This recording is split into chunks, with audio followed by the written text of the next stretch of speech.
محترم بزرگوں اور دوستو عزیز بھائیوں، الحمدللہ میں نے آپ حضرات کے سامنے سورہ محمد کی آخری آیات کریمہ تلاوت کی ہیں۔ یہ سورہ محمد کا آخری درس ہے۔ اللہ رب العالمین نے ان آیات کریمہ میں ایمان والوں کو ہدایات ارشاد فرمائی ہیں۔ اللہ رب العالمین نے ارشاد فرمایا ہے، انما الحیات الدنیا لعب و لہو، یہ دنیا کی زندگی بس کھیل تماشا ہے۔ دنیا کی زندگی کھیل تماشا، جیسے بچے کھیل کھیلتے ہیں، کوئی بادشاہ بن جاتا ہے، کوئی وزیر بن جاتا ہے، کوئی مشیر بن جاتا ہے، کوئی جج بن جاتا ہے، کوئی مجرم بن جاتا ہے۔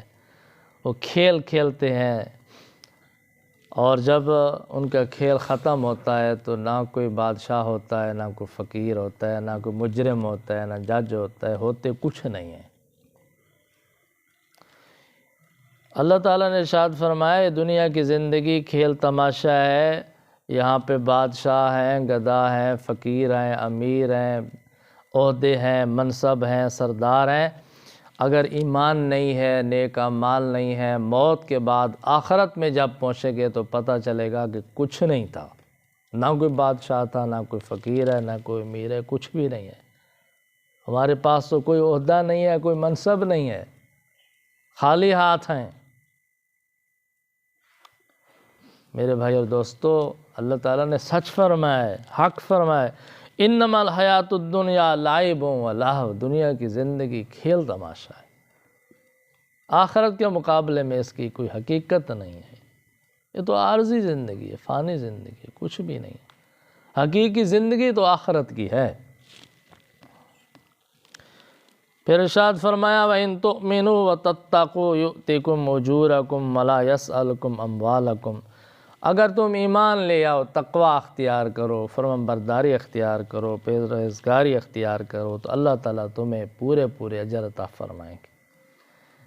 ان ایمان اور تقوی پر بہت بڑے انعام اللہ تعالیٰ عطا فرمائیں گے، بہت بڑا اجر عطا فرمائیں گے۔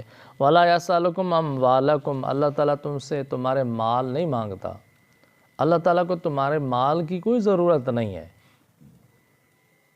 اللہ تعالیٰ تمہارے مال کا محتاج نہیں ہے۔ یہ جو اللہ تعالیٰ تمہیں مال اپنے راستے میں خرچ کرنے کا حکم فرماتے، یہ تو تمہارے فائدے کے لیے، یہ تو تمہاری نجات کے لیے، تمہارے نفع کے لیے ہے۔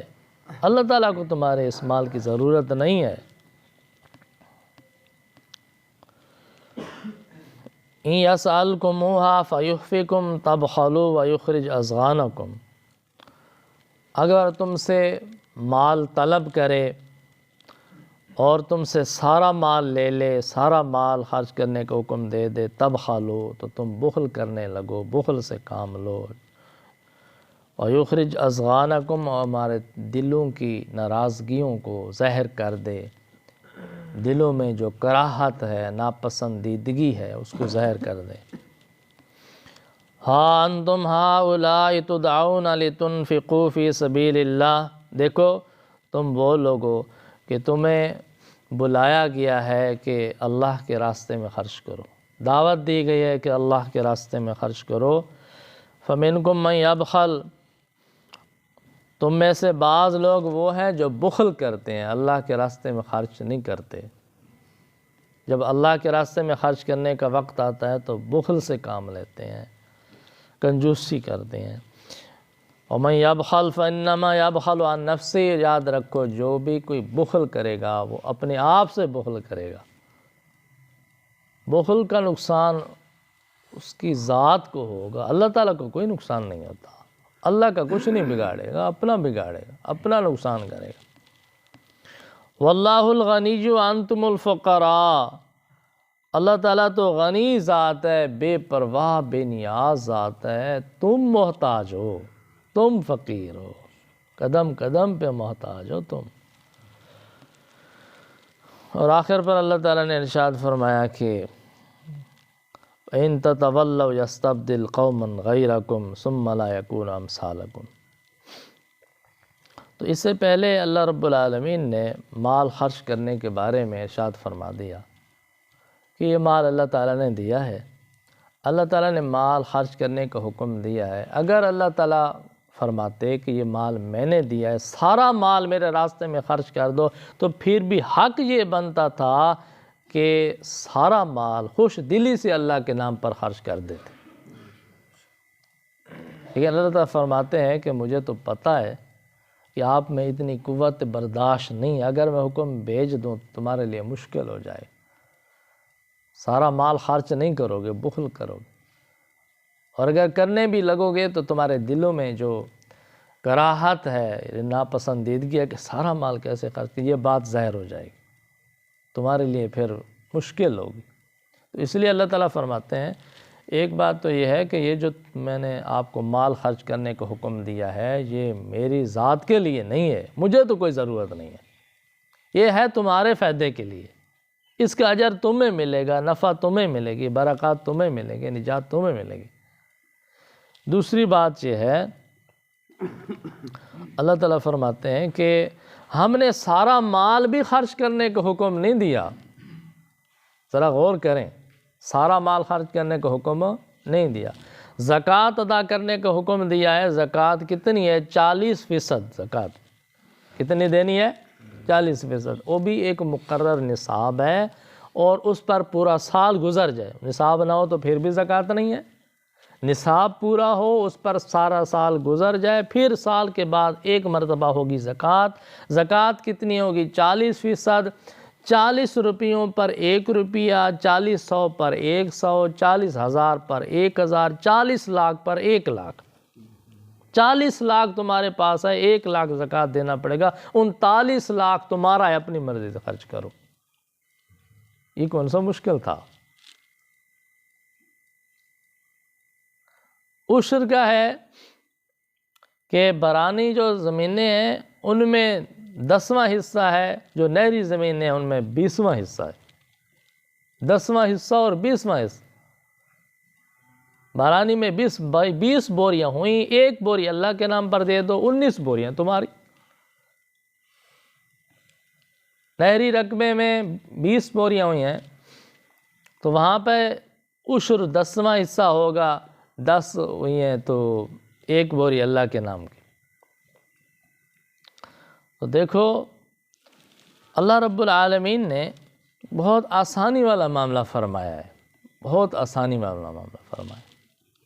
اسی طرح بکریوں کی بھی زکوٰۃ ہوتی ہے، کتنیاں بکریاں ہوں؟ 100 بکری ہو تو 1 بکری دینی ہے، 99 بکریاں تمہاری ہیں۔ کتنا آسان حکم اللہ تعالیٰ، یہ تو نہیں فرمایا سارا مال مجھے دے دو، سارا مال مجھے بھی نہیں دینا، اللہ کے راستے میں خرچ کرنا ہے غریبوں مسکینوں پر، وہ بھی معاشرت تمہارا ہے، انسانیت کی بھلائی ہے۔ تو اللہ تعالیٰ ارشاد فرماتے ہیں کہ سارا مال خرچ کرنے کا حکم نہیں دیا، کچھ حصہ خرچ کرنے کا حکم دیا، اور پھر اس کے کتنے انعام، کتنے اجر، کتنی برکات، کتنا ثواب کے، وہ بھی آپ کے فائدے کے لیے، آپ کے نفع کے لیے۔ آخر پر اللہ تعالیٰ نے ارشاد فرما دیا، سنو کہ مجھے تو نہ آپ کے مال کی ضرورت ہے، آپ کے مال کے نہیں، آپ کی بھی ضرورت نہیں ہے۔ آپ شاید سمجھے نا کہ ہم یہ دنیا کما رہے ہیں، ہم یہ تجارت کر رہے ہیں، یہ ہمارے مال ہیں، ہماری وجہ سے ملک چل رہے ہیں، مخلوق پل رہے ہیں۔ نہیں، اللہ فرماتے ہیں تمہارے مال کیا ہوتا ہے، مجھے تو تمہاری ضرورت بھی نہیں ہے۔ وَإِن تَتَوَلَّوْا يَسْتَبْدِلْ قَوْمًا غَيْرَكُمْ ثُمَّ لَا يَكُونُوا أَمْثَالَكُمْ، اگر تم میرے احکامات سے روگردانی کرو گے، منہ موڑو گے، تو میں تمہاری جگہ پر دوسری قوم پیدا کر دوں گا، دوسری قوم لے آؤں گا، ثُمَّ لَا يَكُونُوا أَمْثَالَكُمْ، وہ تمہاری طرح نہیں ہوگی، یعنی نافرمان نہیں ہوگی، وہ روگردانی کرنے والے نہیں ہوگی، میرے ہر حکم کی فرما بردار ہوگی۔ میں تو قادر ہوں، مجھے تو تمہاری ضرورت بھی نہیں ہے۔ یہ اول خطاب ہو رہا تھا اہل عرب کو کہ اگر تم نے خدا نخواستہ میرے احکامات کی روگردانی کی، منہ موڑا، تو میں تمہاری جگہ پر دوسری قوم پیدا کر دوں جو میری فرما بردار ہوگی، میرے احکام سے منہ نہیں موڑے گی، روگردانی نہیں کرے گی، فرما بردار بن کر رہے گی۔ تو بہت ساری روایات ہیں، ایک روایت میں پیش کرتا ہوں، ترمذی شریف کی حدیث ہے حضرت ابی ہریرہ رضی اللہ تعالیٰ عنہ روایت فرماتے ہیں کہ جب یہ آیات نازل ہوئیں اور نبی کریم صلی اللہ علیہ وسلم نے یہ آیات تلاوت فرمائی اور اس کا مفہوم صحابہ کرام رضی اللہ تعالیٰ عنہ کو بتایا تو صحابہ کرام رضی اللہ تعالیٰ عنہ حیران ہو گئے، عرض کرنے لگے یا رسول اللہ صلی اللہ علیہ وسلم اگر خدا نہ خواستہ ہمارے لوگ روگردانی کرنے لگ جائیں، اللہ تعالیٰ دوسری قوم پیدا فرما لے دیں گے جو روگردانی کرنے والی نہیں ہوگی، تو یا اللہ وہ کون سی قوم ہوگی؟ ساتھ بیٹھے تھے حضرت سلمان فارسی رضی اللہ تعالیٰ عنہ۔ نبی کریم صلی اللہ علیہ وسلم نے اپنا ہاتھ مبارک سلمان فارسی رضی اللہ تعالیٰ عنہ کے ران پر مارا، ارشاد فرمایا اللہ تعالیٰ یہ اور اس کی قوم کو لے آئیں گے، اگر تم نہیں احکامات کی فرما برداری کرو گے تو اللہ تعالیٰ فارس سے سلمان فارسی کو اٹھا کے لے آئے گا، فارس کی قوم کو اللہ ہدایت دے گا، عجم کی قوموں کو ہدایت دے دے گا، وہ دین کا کام کریں گی، محنت کریں گی، وہ میری فرما بردار بن کر رہیں گے۔ یہ اللہ تعالیٰ نے قیامت تک کے لیے ایک سبق دے دیا ہے کہ میرے دین کی قدر کرو، اگر تم قدر نہیں کرو گے تو میں دوسری قوم کو ہدایت دوں گا، پھر وہ دین کا کام کرے گی۔ اس لیے تو پھر آگے نبی کریم صلی اللہ علیہ وسلم نے ارشاد فرمایا ہے اگر دین حق ثریا ستارے پر بھی ہو، اتنی بلندی پر ہو جہاں پر پہنچنا مشکل ہے، اگر دین حق ثریا ستارے پر موجود ہو تو فارس کے کچھ لوگ وہاں پہنچ کر بھی دین حق کو حاصل کر لیں گے اور اس پر عمل کر کے دکھائیں گے۔ یہ اہل فارس کی تعریف فرما دی نبی کریم صلی اللہ علیہ وسلم۔ اہل فارس میں سے کچھ لوگ ایسے ہوں گے جو دین حق کو حاصل کریں گے اور اس پر عمل کر کے دکھائیں گے۔ اس لیے تفسیر مظہری میں صاحب مظہری نے یہ وضاحت فرمائی ہے کہ اس قوم سے مراد تابعین میں سے اہل فارس کی جماعت امام اعظم امام ابو حنیفہ رحمۃ اللہ علیہ اور آپ کے اصحاب ہیں کہ جنہوں نے دین حق کو، علم دین کو سیکھا، دین حق کو سیکھا اور اس پر عمل کیا اور مضبوطی کے ساتھ عمل کیا، یہ خوشخبری ان کے لیے ہے۔ تو بہرحال یہ سورہ محمد کا آخری درس تھا، آج سورہ محمد صلی اللہ علیہ وسلم مکمل ہوئی ہے۔ تو دعا ہے کہ اس سورۃ کریمہ میں جو پڑھا ہے، سنا ہے، سنایا ہے، اللہ تعالیٰ اس کے مطابق عمل کرنے کی توفیق عطا فرمائے اور باقی صورتوں کا ترجمہ اور تفسیر اپنی رضا کے لیے مکمل کرنے کی توفیق عطا فرمائے۔ وآخر دعوانا الحمد للہ رب العالمین۔